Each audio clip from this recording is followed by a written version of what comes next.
Hello, how's everybody doing? Hoping you're having a fantastic day. So we're here on a Tuesday, I guess Tuesday morning for the both of us. And Father Dylan Schrader and I, we're going to chat a little bit about Latin. Father Dylan, how are you doing this morning? I'm doing great. Great to be with you. I just realized that most of my guests probably can't understand the whole intro song. You're probably one of the few ones that could understand the contemporary Latin music. Oh yeah, well, it sounded like the O Salutaris Hostia, at least the beginning of it did. But yeah, I haven't actually looked into how they write their Latin music. I mean, I haven't heard any big sort of anything jump out of me that they mess something up big time. So I'm assuming they just kind of run with changing up words to traditional Latin songs and then putting it into a contemporary frame. But today we wanted to just kind of go over a lot of more scattered topics about Latin, things like AI translation, things like the vocation of a Latin translator and how that's going to impact the future of the church, because we're kind of in this interesting period of ressourcement where we have this huge gap in the past century of Latin readers and speakers and translators. So before we get started, would you like to kind of introduce yourself, your background, why you're interested in Latin, and kind of all the different projects that you've been working on? Yeah, definitely. So it's good to be with you. I'm a priest of the Diocese of Jefferson City, Missouri. I was ordained in 2010. I first studied Latin in high school and got really interested in it. Just really loved it as a language and kind of kept with it through college, through graduate school. And after I was ordained a priest, I got the opportunity to get more involved with living Latin. For those who know what that is, that's spoken Latin. So we typically call it living Latin in the Latin world. And so I got involved with, at that time, the Veterum Sapientia workshop, which eventually evolved into the Veterum Sapientia Institute, which is online at veterumsapiencia.org. And so got connected with kind of the living Latin world through that.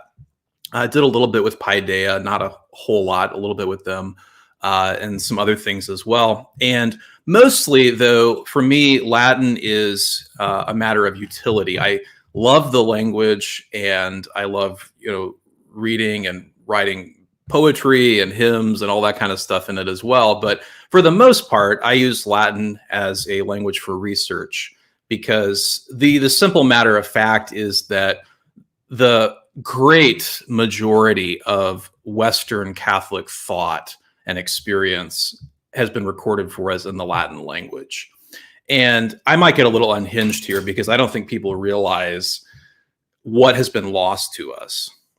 The loss of a language is the loss of everything written in that language, right? Now, writing is extremely important, okay, because the church is by her nature a perpetual institution, okay? The church that we are members of will last until the end of time, whether that is in 100,000 years or in 1,000,000 years or in a year, or who knows, right? It's at least 2,000 years old. Okay, it's going to keep going. Okay, and so we have to take the long-term view and to cut ourselves off, as we have done, from the language in which the majority of our thought and experience has been recorded for us is a very dangerous game. And I look at it from both directions. We have lost access to most of the monuments of the past, but also by virtue of the fact that we are not cultivating the Latin language in the way that I think as Catholics we should be, we are cutting ourselves off from the future. We are dooming ourselves to oblivion. It's as if we've admitted that we don't have anything worth remembering to say. Everything we say is ephemeral now, So for example, sadly, even sometimes documents from the Holy See come out and are never issued in Latin, as if to say, this won't matter in 500 years or 1,000 years. Because in 1,000 years, the languages that we're all speaking right now are not going to be spoken by anyone. They might be studied by historians, but no one is going to speak early 21st century American English in 500 I years, hope not. 1,000 years. Yeah, I hope. Yeah, yeah. Heaven help us, right? And so the thing is, Latin is valuable because simply of it's the shelf life. Okay, so sometimes people who are attached to tradition or interested in traditional things think of Latin as like a magical language. I would say it's a sacred language, but it's not sacred per se. It's sacred because God in his providence has used it, okay? And by the way, we could add Greek and Hebrew as well, the other sacred languages that come down to us. But as important as Hebrew and Greek are certainly for sacred scripture, right? In theology, in philosophy, in the West, it is, as a matter of fact, Latin that has been used. So I don't think people know what we have lost. It's a huge amount, and I would suggest there are a couple levels involved. So when you think of all the literature that was written, what has survived? Okay, most of what has survived, and a lot was lost, but most of what has survived from, say, the early medieval period through the early modern period existed in manuscript form. And probably, who knows, but probably the vast majority of those manuscripts have never been edited. So we don't even have editions of a lot of texts. And then the vast majority of those texts are written in Latin, and only a minuscule fraction of a percent have ever been translated. And those translations will become out of date as soon as the modern language into which they're translated changes. So people who have the experience of reading like a 19th century translation, even, for example, see that this sounds kind of strange to us. And if you go farther back, it gets even stranger and stranger and stranger. So, one of the things we're faced with is just, okay, what have we lost access to? So for me, the importance of Latin, and this is all a roundabout way of talking about why I care about this topic, the importance of Latin has to do with what it gives you access to. Okay, it's a great language, but it's a human language. It's a normal human language like any other language. Okay, but it gives you access to stuff that's really, really important, especially for Catholics. Yeah, I actually, my wife and I have been reading through the Compendium of the Catechism, and I went around everywhere looking for a Latin version because I wanted to get as much comprehensible input as I can every single day. So any excuse I have to read something in Latin, I use. I do it, and there's no Latin version of the Compendium. Can you believe that? That's crazy. I think there is one on the Vatican's website. I looked everywhere on the Vatican's website. I can check again, but it was just Italian. There's a mention of it in Benedict XVI randomly mentions a Latin version, and I assume that it just happened to be that that whatever he was writing was in Latin. So if you can find one, or anybody listening can find one, I would be very happy. I've got on my shelf, I've got the Latin Catechism of the Catholic Church. I don't think I have the Compendium. Unfortunately, so that's another issue we face, is actually the publication of texts, even texts that exist. The Vatican Publishing House has gotten pretty bad about this. I would say for the liturgical books, and so I've got them on my other shelf over here. essentially all of the Latin typical editions of the Revised Liturgy. Okay, I have the traditional books as well, but the books of the Revised Liturgy, following the Second Vatican Council, issued typically in Latin. However, most of them are extremely hard to find, which again is sort of this admission that, well, we're not really going to use these, right? You can't buy them hardly anywhere anymore. And so it's like saying, well, we never really meant these to be used, which is just part of this giving up on the Latin language that we have got to overcome. But I do recall seeing the Compendium in Latin. So it may be on the Vatican's website still. Of course, we know that website also needs some updating.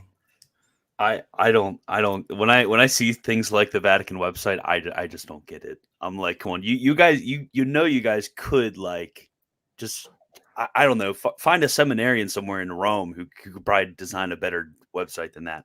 But it's interesting what you were saying earlier about us losing a lot of our basically a lot of our Catholic culture. I use culture in the broadest possible sense. Sure. But I have a friend, he's doing his master's work in anthropology with Maronite Catholics. And he was telling me about their history with Syriac and how basically it became a forgotten language. And then now the only people who are editing texts and if they're lucky, translating them into whatever language are scholars who are writing these like sort of terrible, extremely liberal critical notes. And it's just been a complete decimation to an entire really religious group, I guess is the best, or religious group within Catholicism. But yeah, I see a sort of similar thing happening in the history of Catholicism, because when I read works, let's say before 1950, the guys are the theologians are kind of just all drawing from the same wells. They're reading the same guys, they're quoting the same sources.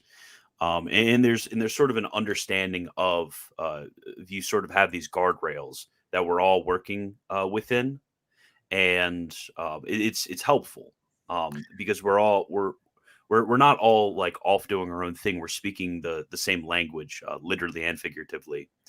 But now it feels like when I read modern theologians, it's kind of just all over the place, and you have to learn a new terminology for every guy you read, and it's extremely unhelpful. In the Bible, the scattering of languages is associated with the Tower of Babel, which is an expression of pride. It's the expression of the desire to make something for oneself. One of the things we cut ourselves off from is not only access to the conversations that have been going on since the time of Tertullian in theology or philosophy. So we cut ourselves off from the great dialogues and conversations of the past, for the most part. Now, there are highlights that are, of course, available in translation and things like that. I'm not trying to say, nobody has read anything of Augustine or of Gregory the Great or of St. Thomas except in Latin, right? Some things have been translated, but the reality is the vast majority has not been. But the other part of that is even things that are translated have a difficulty with really engaging the existing conversation for the reasons that you mentioned. So the theological vocabulary and the philosophical vocabulary developed in the Latin language, and these two things developed side by side. As the scholastic method developed, so also did the style of Latin used by the scholastics, which is very utilitarian, right? And the vocabulary. And the English theological vocabulary is embryonic by comparison to the Latin. Even the German theological vocabulary is limited. And so often when you're reading translated works, there are things that have to be left in Latin or have to be expressed through some kind of paraphrase, and the translations could differ as well. And in any case, we have lost access to concepts and to ways of speaking that were well established. So that's part of the difficulty as well, is that we're not just talking about texts, we're talking about jargon. We're talking about a common working vocabulary that theologians once had access to. And even if they disagreed with things, they could at least disagree in the same terms. And today we don't even have that for large part. And so everyone is sort of reinventing their own way of looking at things. Now, there certainly is room for growth. Theology can always develop. This is a question of whether we want to develop in continuity with, or at least in dialogue with the past, or whether we're forcing people through this kind of imposed ignorance to create something out of whole cloth. And that's the problem. So, it's not for me, it's not a question of freezing everything in the past. It's a question of removing the obstacle of ignorance. And I'm speaking especially of those who would study seriously sacred theology and philosophy, things like that. Clerics, for example, but also academics. These are people who need these tools to be able to do their jobs well. So the Latin language is really what gives you access to all the great resources of the past, and it puts you in conversation with what has developed up to this point. And the loss of the vocabulary, I think, is a big part of that as well, as you highlight. Mm-hmm. Yeah, I just saw an example of this yesterday. I was reading through Q15, Article 3 of Prima Pars, and they translate ratio right here as type. And that when I saw that gave me a little bit of a heart attack, because I mean, if I wasn't reading the Latin text alongside the English, I really probably would have had no idea that was just in reference to ratio, and I wouldn't have made all of the connections to all of the other places when St. Thomas is talking about simplicity, such as First Book of Sentences distinction to Articles 3 and 4, which was a very important place. Articles 2 and 3, very important place. And you can, and if you're reading both texts in Latin, you're making those connections that you wouldn't have otherwise made in English. So yes, these things actually do really, really matter. Yeah, so the connections, that's part of it too. Okay, so let's say that you're reading a text of the past. Let's say you're reading St. Thomas, for example, okay? So if you're reading St. Thomas in English, if it's a good edition, if there are lots of footnotes and things like that, it will clue you into certain things. However, you don't necessarily realize the continuity between what St. Thomas is saying and what his contemporaries and what his authorities were saying, unless you can see the use of direct words, quotations, or very close allusions and things like that. So, and this is one of the problems when you're getting into trying to read the scholastics, for example, is that a lot of people want to just jump right in, and understandably so. I'll just pick up St. Thomas and I'll start reading him, which is a great thing to do. More power to you. That's a great thing to do. But if you really, really, really want to get into it, you have to read what he read, okay? Which he read in Latin, and which became such a part of him, like it did for all of these great thinkers, that it comes across in practically every other sentence. So first of all, it's the Bible. You've got to read the Bible, and you've got to know it really well. These guys knew sacred scripture really well. And that's why when you read Augustine, you read St. Thomas, you read any of them, every other line is practically a quotation from sacred scripture.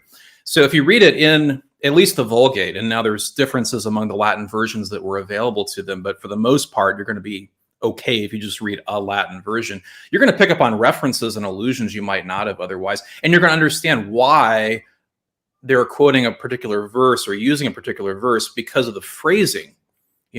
It's amazing how often that comes up. You've got to read the works of Cicero, at least the logical works they had available. You've got to read Aristotle in the Latin translations, which were magnified in the 13th century, 12th century and 13th century. You've got to read Boethius's commentaries and stuff like that. And when you do that, and you've got to read Avicenna, Averroes, when you read what they read, then you'll pick up on all the connections, because you'll see the same words being used, you'll see the same phrases being used and all that stuff all over the place. And there's really just no way to preserve continuity in translation, because these works are translated by different people, and at different times. So if I translate a book, I'm going to do it my way. And if somebody else translates the book that was the source for what I just translated, they might translate it a different way. And so the reader is not going to realize that there are more connections than first appear, unless the footnotes are really, really good. But even then, translation is always interpretation, and sometimes you're stuck. Ratio is a great example. There is no single word that you can just pick and always use that for ratio. And some translators of St. Thomas and other scholastic works today have kind of come to this decision that we'll just leave ratio untranslated for that reason, because you just can't express it by a single word in English. Yeah, I've been talking with a friend about this for a very long time, about what we kind of do about doing theology in English. And the two options seem just retain the Latin terms that have been always used by theologians, and just teach people what they mean, which we sometimes already do, or basically make a very interesting, like, anglicized Latin, which, I mean, in certain parts in the English language, like in the late 16th century, there was this movement towards a Latinized English. So that's an interesting, I think about that issue sometimes on just the pastoral level. So there's the whole academic discussion, which is kind of what we've been focusing on, but there's a lot of trickle down, or there's a lot of impact from that onto the pastoral level, which we have seen in our own English language. So a lot of the terminology that even we teach children is either just calques from Latin expressions, or some kind of direct translation or something. And so people often don't know what these words mean.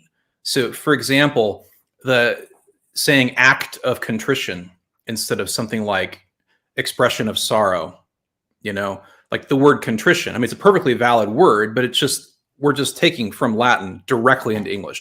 And we actually do that all the time in the English theological vocabulary, because it's been so heavily influenced by the Latin vocabulary, even though English is much more limited.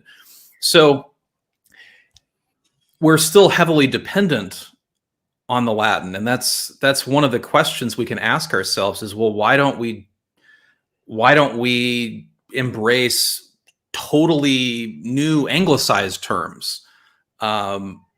Well, partly because that would cut us off from the tradition that we're used to. Even if expression of sorrow might be a perfectly good translation of Actus Contritionis, it's not what people are used to saying. So it could be that we do both, that you say act of contrition and parentheses expression of sorrow, and you teach people what things mean. So something similar could be done with just Latin theological vocabulary, perhaps. So maybe it's a glossary or something, and you have secundum quid, and you say in a qualified sense, or simpliciter, and you have in a straightforward sense. I don't know. There's a lot of interesting questions that we can ask. And I'll just say, one of the big picture questions I ask myself is about opportunity cost. So we all have very limited time and energy in this world. And is it better to try to translate everything, or is it better to try to teach people Latin? So this is a question I ask myself. Should I spend my time trying to translate this book, which is going to be 0.001% of what's out there? Or should I spend my time trying to promote the Latin language? Because if you get that, you have access to the whole thing. And it's, to some extent, it's got to be a both and. And one of the things we're caught in, it's sort of a Plato's cave sort of thing, but it's people don't know what we've lost because we've lost it. So you almost can't explain to someone how important the literature that is extant is, because if they can't read it, they don't know how important it is. They have to take your word for it. And I'm speaking, mainly to ecclesiastics and things now. People, priests or bishops, people in academia or whatever it is, but people who were supposed to be teaching Latin and promoting Latin, as the church has said repeatedly, as the Code of Canon Law says, as the popes have said, right, that people who are being formed in a role where they're going to be in leadership, so the clergy, or where they're going to be engaged in academic work in theology or philosophy, need to have access to these sources. And we've just kind of kind of glossed. We just kind of have not done that. We failed at that. And now we're at the point where it's been lost to such an extent that trying to convince people it's important makes you feel like a crazy person sometimes. Like, out of all the problems the church is facing, you think, should we be doubling down on Latin? And I think, yeah, we should. We have to address those other problems too. But we're not going to address them better by keeping ourselves in ignorance of our past and by cutting ourselves off also from the future, and by further isolating ourselves into language groups and things like that. That is not going to help the situation. So anyway, when it comes to, I think for those who know about some of the different places that you do Latin work, they're going to know exactly what the answer to this question is going to be. But for somebody who's wanting to get into Latin, what is the type of methodology that you adhere to? Are you going to tell them to pick up like Wheelock's? Are you going to tell them to pick up Lingua Latina? What are you going to what's sort of your like elevator speech approach for guiding somebody who just wants help getting into it?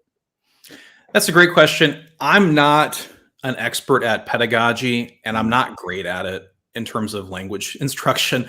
So what I would do is point people to the Veterum Sapientia Institute. So especially if you are Catholic, this is the place to go. It's veterumsapiencia.org, and it's growing all the time. We do summer workshops. I'm actually in a few weeks getting ready to go to North Carolina for the 11th annual workshop for in Charlotte. Priests. Yeah, in Charlotte. Yeah. Oh, yeah. I live near Charlotte, so hey, we can meet up. Maybe we could. That would be great. Yeah, so it's the 11th annual workshop for priests, religious, and seminarians. There's a separate one for lay people, and there's a separate one for people who have never studied Latin at all. That one's called Ab Initio. So from the beginning, that one is for people. There's also a ton of online courses. So that's what I would point people toward at this moment. Now, in terms of methodology, what little I do know about language acquisition research, you mentioned comprehensible input earlier. Mm-hmm. That is proven to be very effective for most people. So what that is basically you're reading something you can understand almost all of. You're only pushing the envelope a little bit. So you're not learning a whole bunch of new stuff all the time. You're learning a little bit of new stuff, but you're reading a lot of stuff that you can understand. So it's comprehensible input, and you're reading a lot of it. And that actually helps. That actually helps a lot. So in terms of resources that are available, anything's better than nothing, probably, unless you have a really bad experience with it and it puts you off of the Latin language altogether. Personally, I studied with Wheelock at some point in my career as a student. It was okay. I didn't think it was that great, honestly. It's kind of one of the standards. Of course, it's from the classical perspective. A lot of it's the old kind of grammar translation sort of formal approach. It's gone through many editions. Anyway, it's not terrible. If that works for you, that's great. There is a percentage of people for whom grammar translation method works really well. Okay, but for the majority of people, something like comprehensible input is better, and anything a combination is going to be better. So you want to use all four ways in which a language can be used, which is listening, speaking, writing, and reading. You want to use all four of those to the extent possible if you're serious about it. So then the elevator speech part of that would be, well, what do you want to use Latin for? Okay, if you're just a regular, normal Catholic, I would say focus on what the church has said Catholics of the Latin church ought to know in Latin. Okay, because we actually have a list, right? So it's the order of Mass, it's some of the more common hymns and prayers and things like that. And the Holy See has issued this multiple times and published it for us. Okay, so St. Paul VI issued the little booklet Jubilate Deo. It's been updated to a more recent edition, but the church has said this is the basic repertoire of Latin prayers and stuff we want Latin Catholics to know, and has stated that multiple times. So I would say start with that. Just memorize them. Even if you don't understand the grammar or what's going on, just memorize them. If you sing them, it'll be easier to memorize them. And then you'll have that, and you can build from there. If it's somebody that wants to study theology or philosophy, then I would say definitely get started right away. Do the Veterum Sapientia courses to work on the language, and then find something where you can understand a lot of it and read that and just do it every day. Just practice it every day. So I'll suggest one of the challenges for Scholastic Latin is it's not so much the language. It's not merely the language. It's the material, the subject matter. So you have to know a lot of stuff to know what they're talking about. You know, you've got to know stuff in philosophy and in theology, and you've got to know scripture. And one of the most neglected areas I have found in secondary research that's based on the scholastics today is logic and semantics. There's a huge lacuna there because a lot of theologians have never really studied logic. Maybe they studied philosophy, maybe they never studied logic. And my logic. So this creeps in translations. It creeps in understanding quotations and things like that. I'll give you one example. I was reading it was an article or it was a book or something. It was on the Trinity, and it was quoting St. Thomas, where he's talking about the Trinity, and he's talking about the name God, Deus. And he says, you know, something like Deus supponit pro patre. Okay. Well, so whoever was quoting this did not know about supposition theory. Okay. So they didn't know, which is a semantic logical tool. All right. It was developed in the High Middle Ages. There's roots of it already in Peter Abelard, but by the time you get to St. Thomas, it's really kind of taken off. Becomes even more important in the generation after that. So supponit there that's supposition. Okay. What St. Thomas is saying in that passage is the word God can stand for or refer to the Father, just as it could stand for or refer to the Son. And this is extremely important. Okay, it's a logical point. It's a semantic point. He's not talking about metaphysics or ontology at all. So this person had read it as saying something about the ontology of the Trinity, because the word suppositum is closely related. It's from the same root. And a suppositum could be certainly an ontological, that's, an individual substance, for example, or a person, right? But that's not what's being said at all. What's being said is merely semantic at that point. And I've seen that kind of error many times, unfortunately, in secondary literature. So part of the difficulty is having to know all the background material. And that could be gotten to some extent through translation as well. So that's no problem. You can read all that stuff. You can read Aristotle. You can read Boethius in translation. It's all going to help. So it's just practice. It's just putting in the time. But Veterum Sapientia, I keep recommending them. That's probably the place right now for Catholics to go who are seriously interested in learning Latin. Yeah, for everybody listening, for philosophy background stuff, I love Henry Grenier. That's who I first went through logic with, and I didn't feel like memorizing all the figures and moods, so I got the poster. So if you want the poster, that is also I just put it in the live chat for anybody who would like to purchase that. Okay, so I think this is kind of where I want to ask about the vocation of the translator, because there's a lot of people in my circles. We talk, and they're very interested in getting things into translation in some way. And I know on the one hand, you have certain projects that are basically like academics in their I think this is how Suarez in his Metaphysical Disputations is being translated. It's basically academics who are interested in Descartes for some reason translating Suarez, and it's really interesting that's where they're coming at it from. On the other hand, you have people who are just directly interested in a certain individual or group, and they want to translate. That's like the Aquinas Institute, which I actually have the volumes that you translated. You did Fourth Book of Sentences, right? I did part of the Fourth Book of Sentences. Actually, I translated the Second Book of Sentences years ago, but it still hasn't come out yet.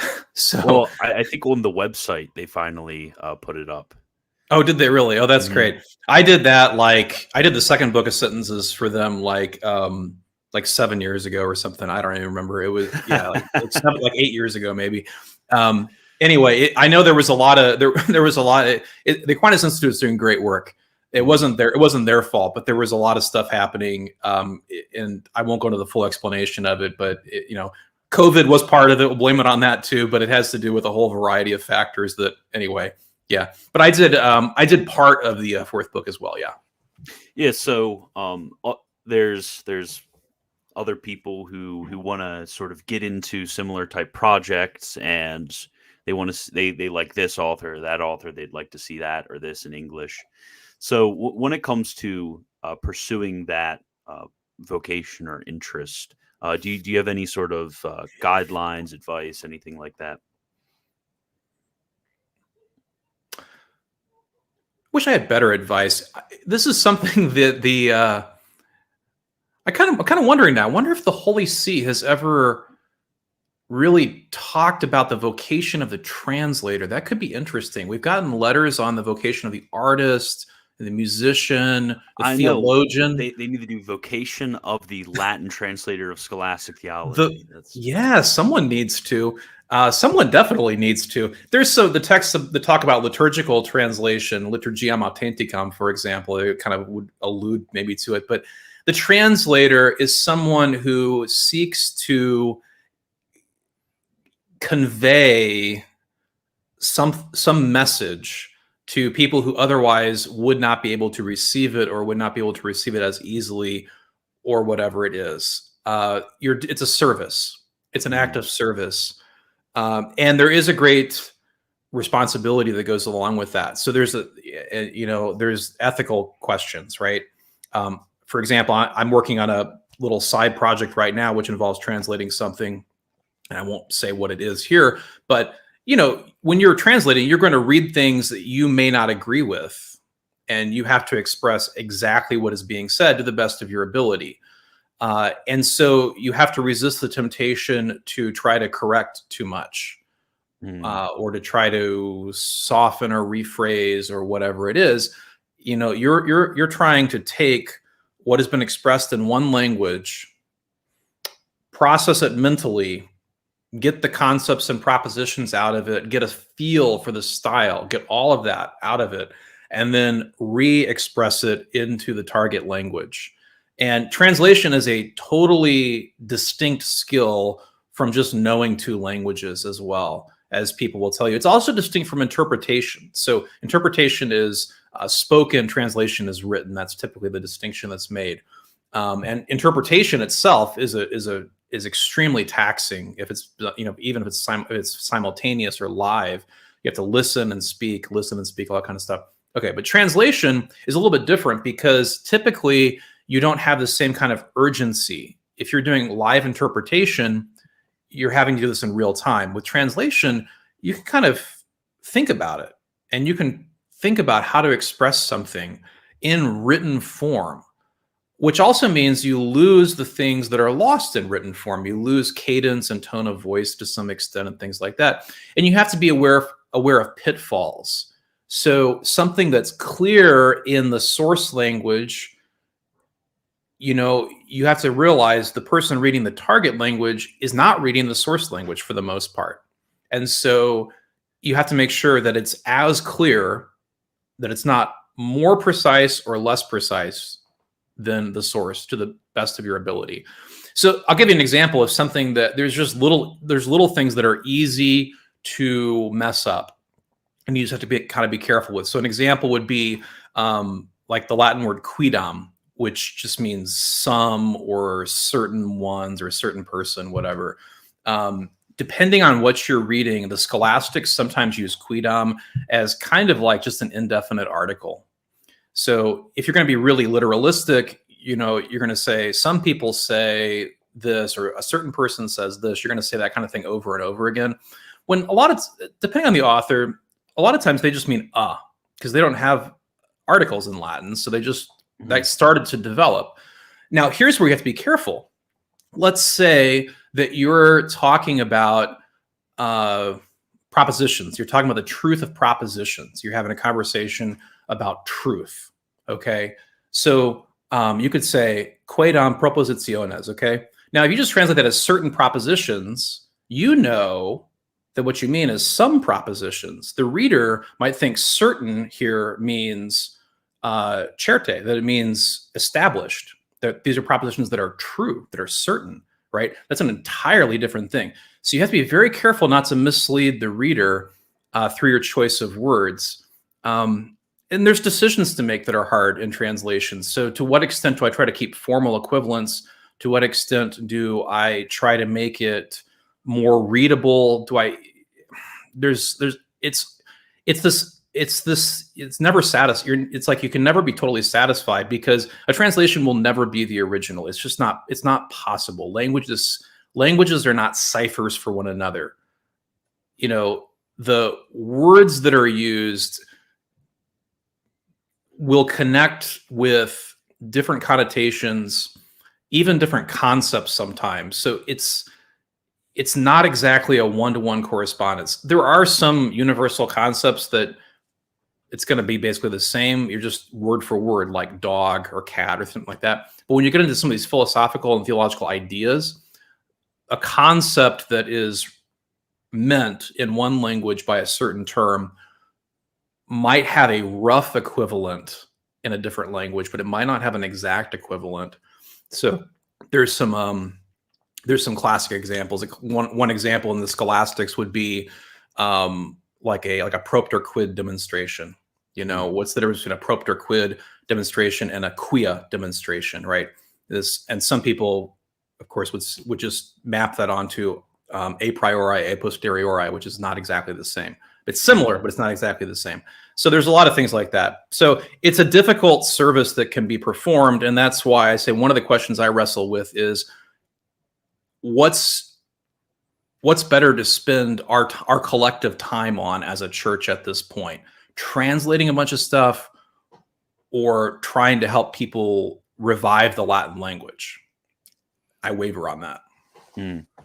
Yeah, you can definitely tell when you're reading certain works the sort of caliber of a translator. For example, Dr. Matthew Minard, all of his translations are insanely good. Like you read the footnotes, he knows the concepts forward and back, and then you can kind of tell when you're reading a translation from somebody who knows Latin.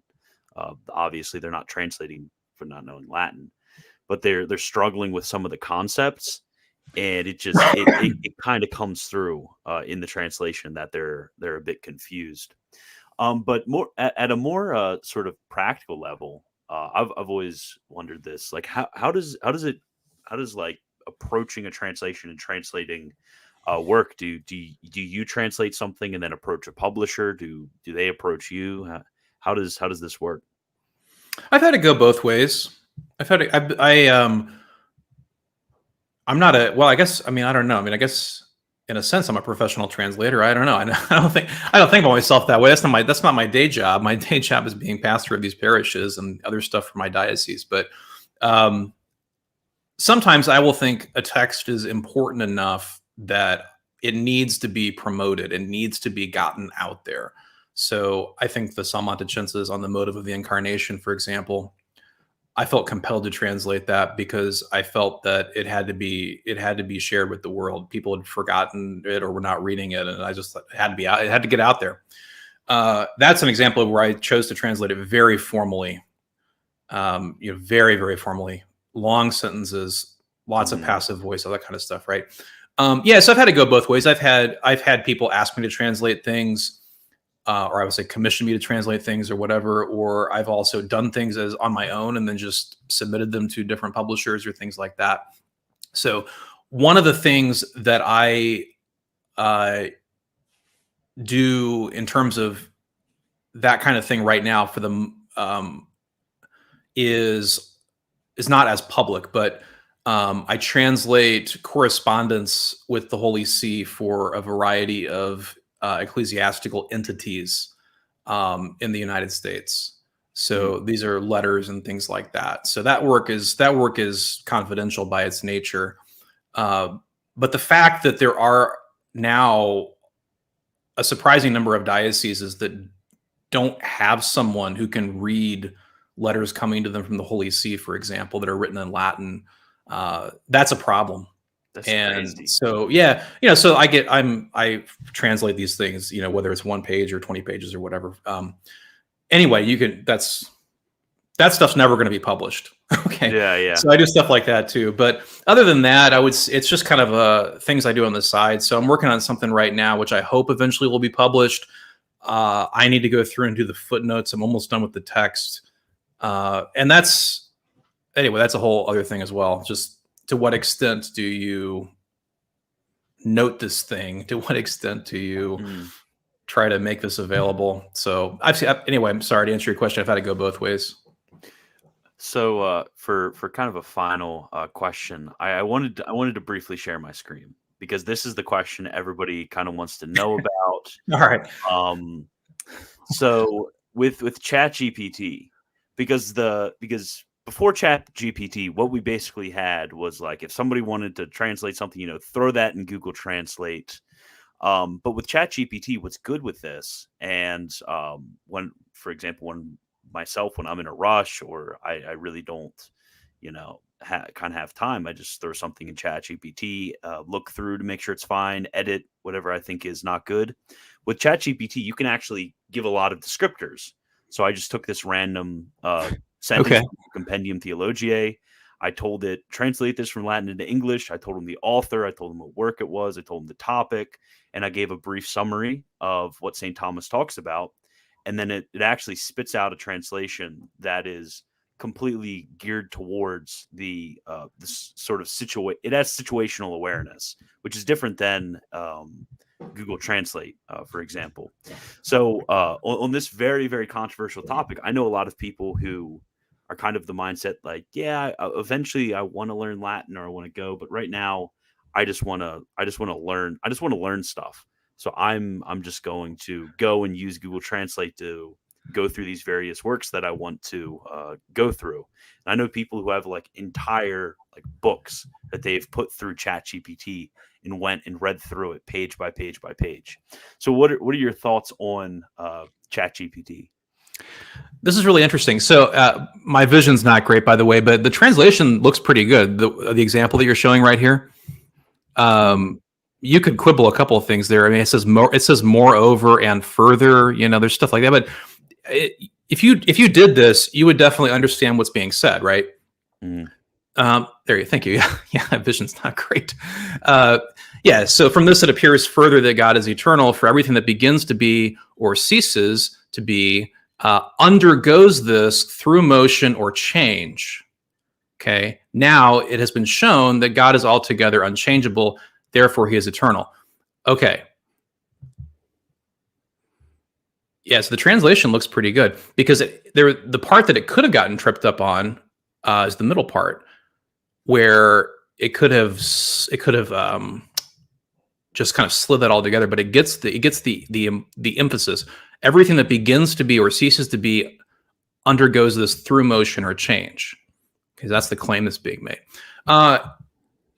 So this is a tool that's available to us. Actually, some years ago, before GPT was a thing, I had sketched out an article on artificial intelligence that I was going to try to get published in the journal Latinitas when it had been revived by the Pontifical Latin Academy. However, it went defunct again almost immediately, so I never got that done. But I was thinking back then that besides translation, perhaps artificial intelligence could be used to expand the Latin corpus. So one of the problems with something like AI is it's got to be trained on a huge amount of text. And we don't have as much Latin as we have English. So because of the internet, right? You can scrape the internet for a huge amount of English text of varying calibers. And we have a whole Latin corpus, but it's not as big. However, it is essentially fixed. There's not that much new Latin being created all the time. There is some, but it's not as much as a modern language.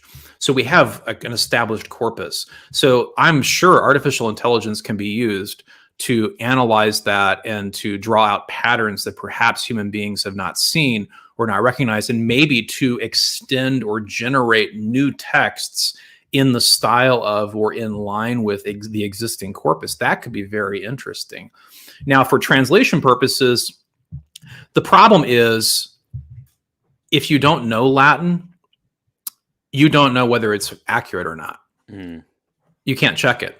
So you put a text in, you get a text out, you don't know if it's accurate or not. Now, you're in the same boat when you pick up a translated book that's been done by a human being, right? You're just taking somebody's word for it. So there's a question of trust. However, it could be helpful. I don't see any intrinsic problem with using something like artificial intelligence to assist in translation or to get the gist of a text, maybe if you're not familiar with it. However, you have to be extremely careful. Just the other day, I was on Twitter. I saw somebody post a translation from a Scholastic text, and it sounded like it was done by a machine.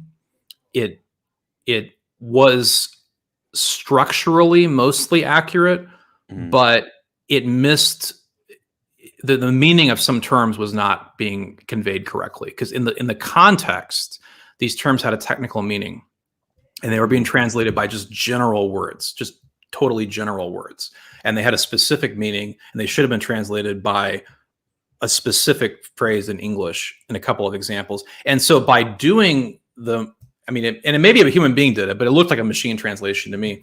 The argument was missed. What the author was actually talking about was missed on a couple points. So you just have to be very, very careful.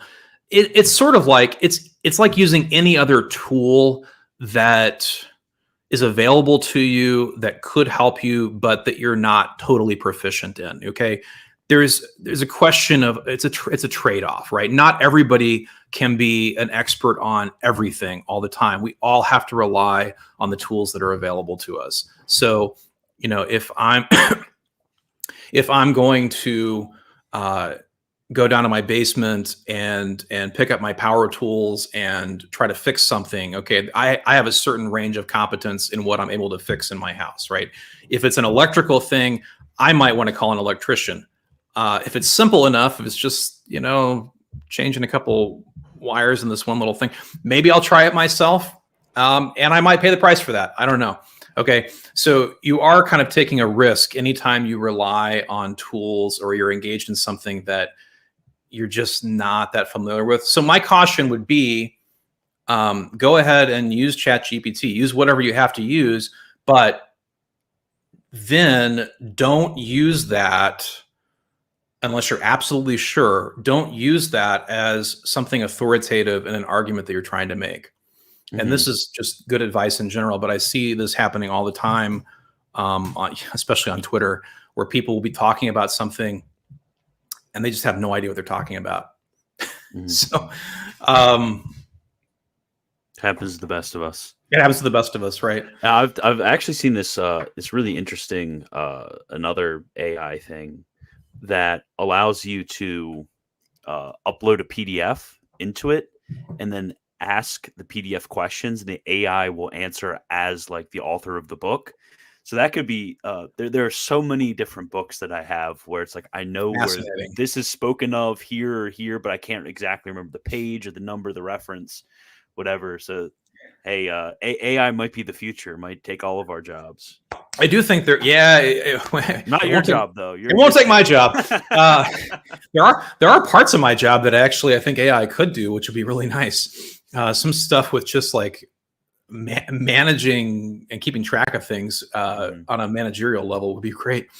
I'm sure machines could be doing that for me to some extent. I've tried to automate as much as I can with like scheduling appointments and stuff like that. But anyway, something I wonder about, and someone who knows the technical stuff much better than I do, because I have just a very surface level knowledge of it, could maybe answer this, would be, you mentioned comprehensible input. So could something like ChatGPT be used to generate custom Latin texts to help you learn Latin? So in other words, could you create a conversation with it where it is tracking your current level of proficiency and it's adapting to that? So it's actually giving you comprehensible input, and it's going to essentially create a graduated reader for each individual person. So as you continue in this program, it's going to adapt to your needs, and it's going to help you individually to learn the language in a way that's tailored to you. I'm sure that, I mean, I would assume that can be done, and that could be a tremendous boon to helping people to learn the language. That's fascinating, because you could also make texts that the reader is actually interested in. They can somehow input the certain things they like to read. I mean, for somebody like us, obviously it'd be a theological text, but for other people, they might like to read about birds or about who knows, any or the news or whatever it may be. That'd be interesting. Tell them to put all of put my entire Twitter feed into like this level of Latin, and then I could scroll on Twitter for like an hour and not even feel bad about it, because I'd be practicing my Latin the whole time. It'd be great. So, yeah.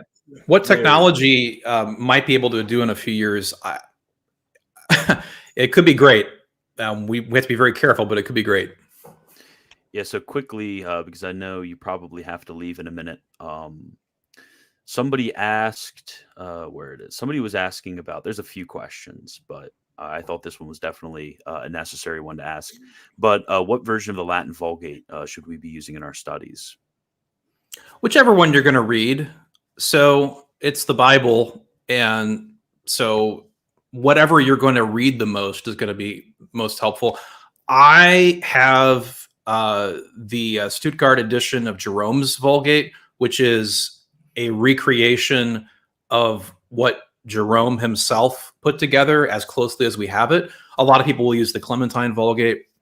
There have been different editions and things like that. So I would just suggest whatever you're going to read. Actually, the new Vulgate, as well. I use both. I use Jerome's Vulgate and the new Vulgate.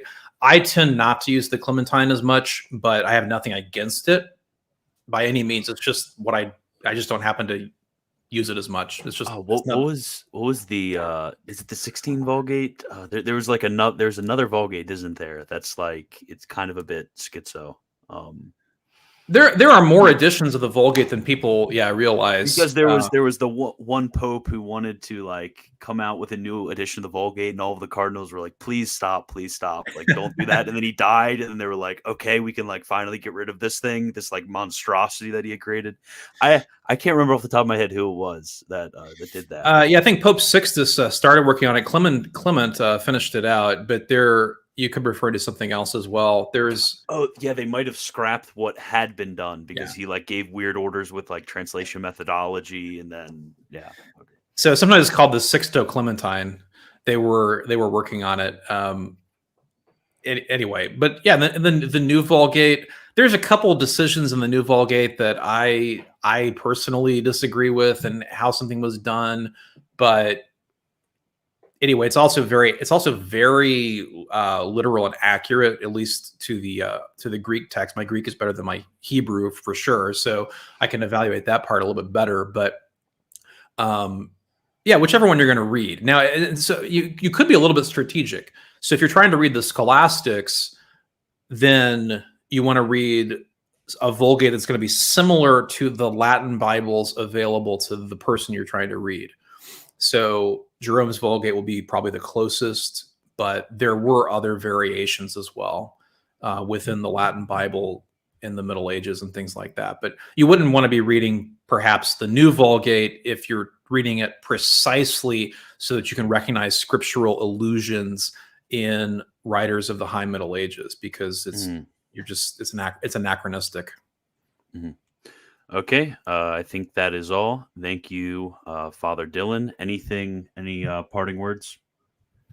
No, I just want to encourage people. Anything new can be intimidating. There's a lot to learn out there, and I think we're seeing a great ressourcement in scholasticism, and part of that is the recovery of texts. It's really the recovery of a conversation. So this is just think about what the scholastics were able to do. As the university systems developed, they were able to speak with each other. So someone who was at the University of Oxford could read or what was written by or speak with somebody at the University of Cologne or the University of Paris because of the common language, because of the Latin language and the shared vocabulary and methodology that was being used.